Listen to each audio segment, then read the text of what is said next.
Enyuma kanso ya Kagadi ekatunga kwebaganisamu omubujunanizibwa amwe n'ebyetengo kandi kikagaruza obuhereza enyuma.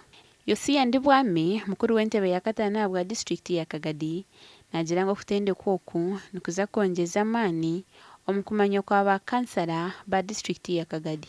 Mu Kagadi kanso ketazamu emirundi ebiri nabwo bakansarazi bajja bali bayingi kandi abayingi bakyaka nabakuru abandi batagaruke so hariho obwetabu bw'amaani bwangurwa abakansarazi.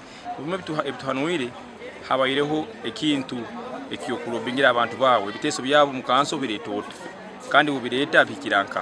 Bo ba kansara nibajya ntakwija kusigara nko kubabire bari bana basebe baruga mu ministry kandi bayina information na munumune yokutukwataho directly nkaba councillors anse ziragarukaho nkunihira busaho kansara ija kongera gukora enshobi zitu zimanyire zitwakoraga.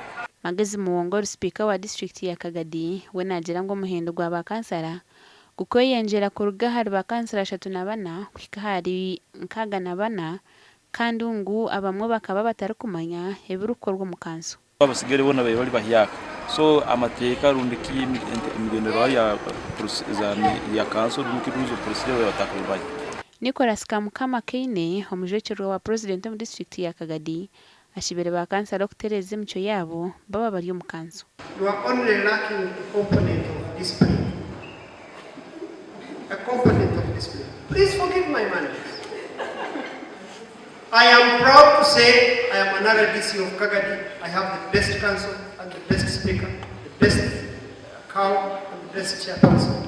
Otherwise, I am prepared that you allow me to go through. Maybe you want to see who the speaker is. Omukwezi kwa katano mwaka ogu bakansara bakagade bakesharinga babarukakanisa enkora ya speaker obabire nibagira ngo akabana abatwariza kubi. Omukoro gubiye hambuga nkuru za African Rural University omu town ya Kagadi. Gashoka Thomas Tumwebazi.